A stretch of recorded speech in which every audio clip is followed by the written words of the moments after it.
2 లక్షల రుణమాఫీ బ్యాంకుకు మీరు విచారించండి.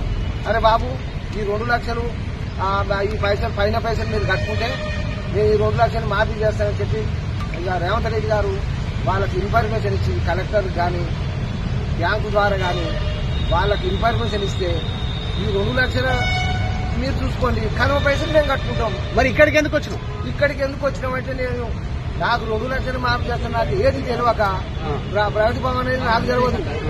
ఈ గాంధీ భవన్ అంటే ఎక్కడుందని ఆలోచనతో గాంధీ భవన్ కాడికి వచ్చిన.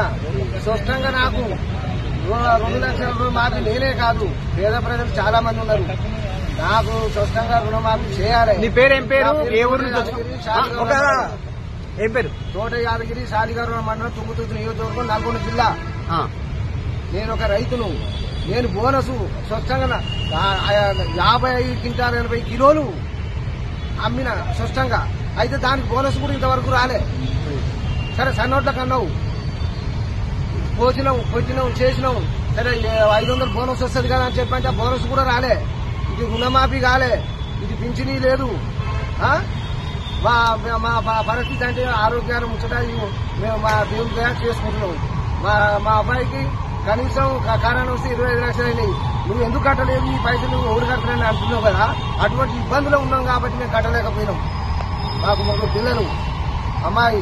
కాబట్టి ఎటు చేసి నాకు 2 లక్షల రుణమాఫీ చేస్తే చాలా సంతోషమైన విషయం.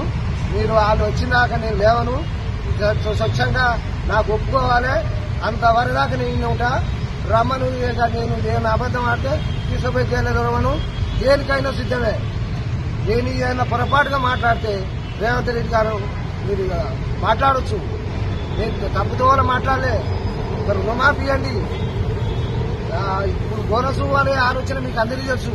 మీకు అన్నారు బోనస్ ఇస్తా అన్నారు, దాదా మార్కెట్ కొట్టన్నారు, మార్కెట్ కొట్టినాం. ఆ బోనస్ ఇవ్వ రైతురి, ఈ రుణమాఫీ చేయ రైతురి, నాకు పింఛనీ లేదు. ఇటువంటి ఒక ఆలోచనతోటి మాకు మీరు చేసే సాయం చేస్తే చాలా సంతోషం.